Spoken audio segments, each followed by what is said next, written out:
Pagbasa sa Aklat ng Kawikaan, Kabanata 11, Talata 1 hanggang 31.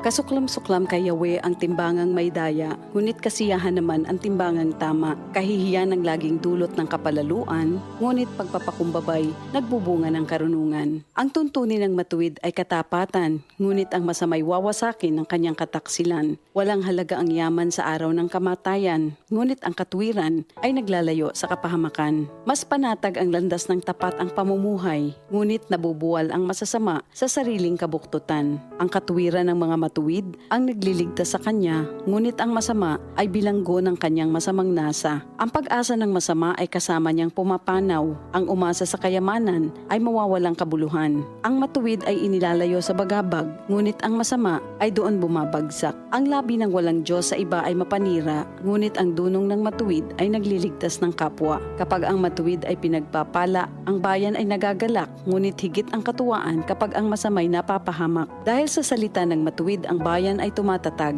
ngunit sa kasinungalingan ng masama, ang lungsod ay nawawasak. Ang kapos sa kaalaman ay humahamak sa kapwa, ngunit laging tahimik ang taong may unawa. Walang maitatago sa bibig ng madaldal, ngunit ang tunay na kaibigan, iyong mapagkakatiwalaan. Sa kakulangan ng tuntunin ng bansa ay bumabagsak, ngunit sa payo ng nakararami, tagumpay ay tiyak. Ang nananagot para sa iba, sa gusot ay nasasadlak, ngunit ang ayaw gumarantiya ay malayo sa bagabag. Ang babaeng mahinhin ay nag-aani ng karangalan, ngunit ang walang dangal, tambakan ng kahihiyan. Lagi sa kahirapan ang taong tamad, ngunit masagana ang buhay ng isang masipag. Ang taong mabait ay nag-iimpok ng kabutihan, ngunit winawasak ng marahas ang sarili niyang buhay. Ano man ang anihin ng masama ay walang kabuluhan, ngunit ang gawang mabuti ay may pagpapalang taglay. Ang taong nasa matuwid ay makasusumpong ng buhay, ngunit ang landas ng masama ay patungo sa kamatayan. Ang kaisipang masama kay Yahweh ay kasuklam-suklam, ngunit ang lakad ng matuwid kay Yahweh ay kasiyahan.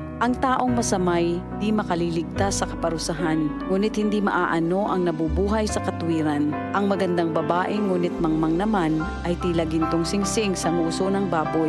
Anumang nais ng matuwid ay nagbubunga ng kabutihan, ngunit ang mahihintay lang ng masama ay kaparusahan. Ang taong mapagbigay ay lalong yumayaman, ngunit naghihirap ang tikom ng mga kamay. Ang taong matulungin sasagana ang pamumuhay, at ang marunong tumulong ay tiyak na tutulungan. Sinusumpa pa ng lahat ang nagkakait ng butil, ngunit pinupuri ang nagbibigay ng pagkain. Kung mabuti ang hangarin, ikaw ay igagalang. Kapag humanap ng gulo, iyon ay masusumpungan. Malalantang tila dahon ang nagtitiwala sa kanyang yaman, ngunit ang matuwid ay giginhawa tulad ng sariwang halaman. Ang nagpupunla ng gulo sa sariling sambahayan, mag-aani ng problema, gugulo ang pamumuhay. Ang taong mangmang at walang nalalaman ay alipin ng matalino habang siya'y nabubuhay. Buhay ang dulot ng matuwid na pamumuhay, at kamatayan naman ang hatid ng karahasan. Ang matuwid ay ginagantimpalaan dito sa lupa, ngunit paparusahan naman ang mga makasalanan at masasama. Ito ang salita ng Diyos. DCXL News, ang himpilan ng RMN.